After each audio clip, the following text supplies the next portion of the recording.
Hello, আসসালামু আলাইকুম। আশা করি সবাই ভালো আছেন। আজকে আমরা পঞ্চম শ্রেণীর নবম অধ্যায়ের অর্থাৎ শতকরা অধ্যায় নিয়ে আলোচনা করব। যারা পঞ্চম শ্রেণীর আছেন অথবা যারা আমার ভিডিওটা দেখছেন, আপনার যদি কোনো ছোট ভাই অথবা বোন যদি পঞ্চম শ্রেণীতে পড়ে থাকে, তাহলে আপনি তাকে এই ভিডিওটা দেখতে বলতে পারেন। আশা করি এই ভিডিওটা দেখলে এই শতকরা অধ্যায় নিয়ে আর কোনো সমস্যা থাকবে না। আজকে আমরা শতকরা অধ্যায়টা এমনভাবে শিখব যাতে আমাদের এই অধ্যায়ে কোনো প্রবলেম না থাকে। শতকরা নিয়ে যেহেতু আমরা আলোচনা করব, প্রথমে আমাদের জানতে হবে শতকরা বলতে কি বোঝায় বা শতকরা অ্যাকচুয়ালি কি। এখানে আমি সুন্দর করে লিখছি, সবাই একটু খেয়াল করো। এখানে লিখছি যে শতকরা হচ্ছে এমন একটি ভগ্নাংশ যার প্রতি ক্ষেত্রে হর 100, যার প্রতি ক্ষেত্রে হর কি 100। একে শতাংশও বলা হয়। সবাই একটু মাথায় রাখবা যে শতকরাকে মাঝে মধ্যে শতাংশ বলা হয়।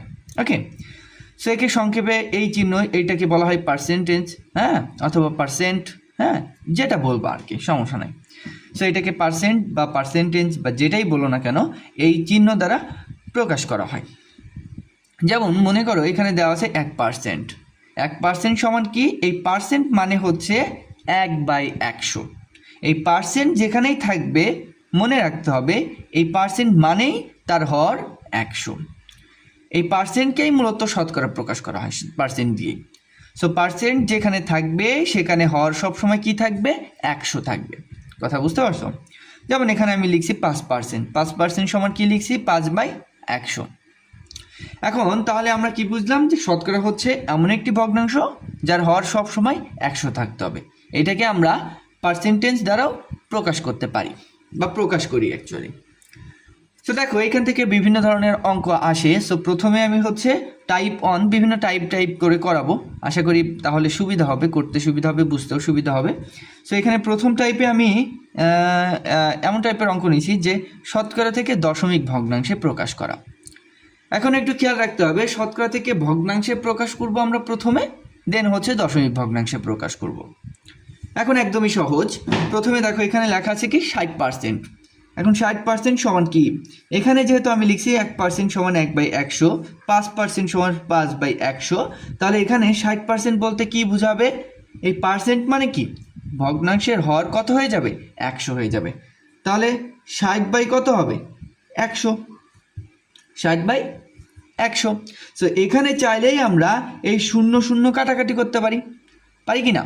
তাহলে এই শূন্য কাটাকাটি করলাম। এখন যেহেতু আমাদের দশমিক ভগ্নাংশে প্রকাশ করতে বলছে, ভগ্নাংশে নয় দশমিক ভগ্নাংশে, তাহলে এইটাকে আমরা কাটাকাটি এখনও করতে পারি।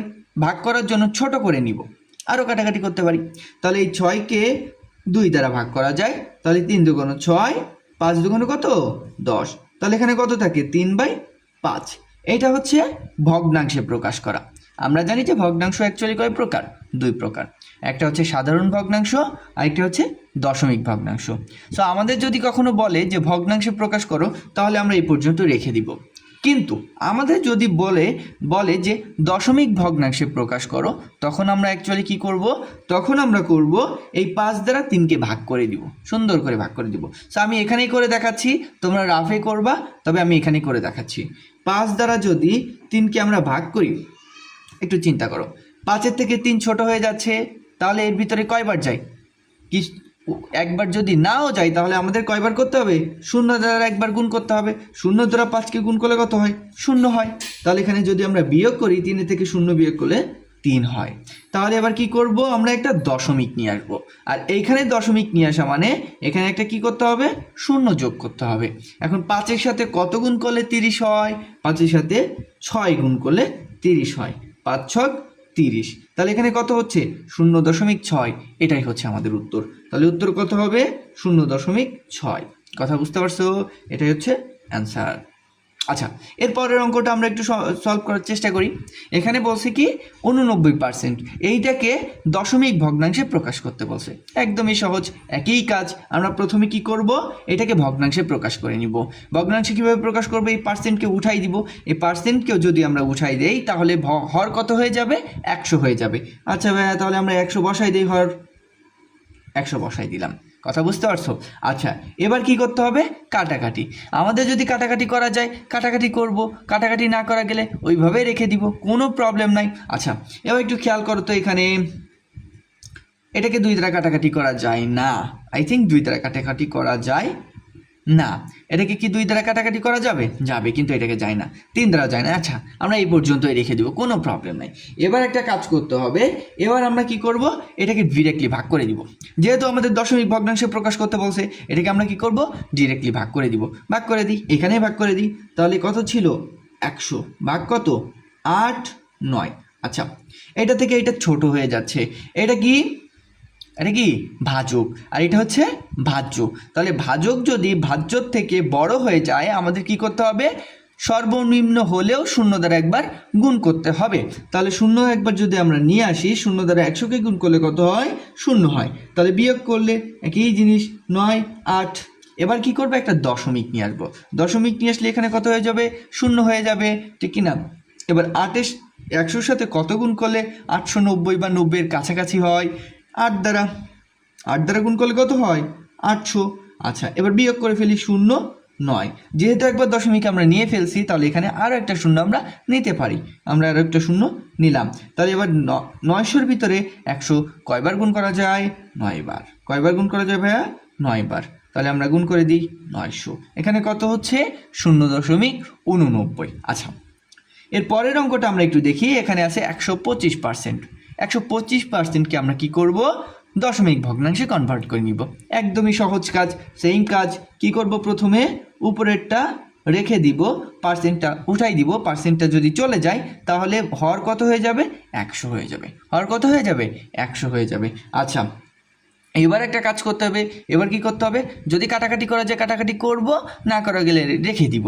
তা আমরা দেখতে পাচ্ছি এখানে 25 আছে, 125। তো আমরা জানি যে 4 25 100, 5 25 125। তাহলে 5 25 125, 4 25 100। তাহলে কত হয়? 5/4। এবার কি করতে পারি? যেহেতু আমাদের দশমিক ভগ্নাংশে কনভার্ট করতে বলছে, তাহলে আমরা 4 দ্বারা 5কে ভাগ করে দিব। 4 দ্বারা 5কে ভাগ করে দিব। আচ্ছা, এর থেকে এটা ছোট হয়ে যাচ্ছে? যাচ্ছে না। তাহলে আমাদের কি করতে হবে? একবার যাই। 4 5-এর ভিতরে একবার যাই। 4কে 4 বিয়োগ করলে কত হয়? 1 হয়। এবার কি করব? এখানে একটা দশমিক নিয়ে আসবো। যেহেতু এর থেকে ছোট হয়ে যাচ্ছে, তাহলে আমরা এখানে 0 যোগ করতে পারবো। এবার 4 10-এর ভিতরে কয়বার যায়? আমরা জানি 2 বার যায়। যে 2 দুগানো 4 দুগানো 8। বিয়োগ করলে কত হবে? 2 হবে। যেহেতু একবার দশমিক নিয়ে ফেলছি, এখানে আমরা কি যোগ করতে পারবো? একটা 0 যোগ করতে পারবো, ঠিক না? এবার 4 20-এর ভিতরে কয়বার যায়? আমরা জানি কয়বার যায়? 5 বার। 4 25, 4 5 20। কত হচ্ছে? 1.25। তাহলে উত্তর হবে 1.25। আচ্ছা, এখানে উত্তরটা আমি লিখি নাই, 0.89। এটা হচ্ছে এটার অ্যান্সার, এটা হচ্ছে এটার অ্যান্সার। ওকে।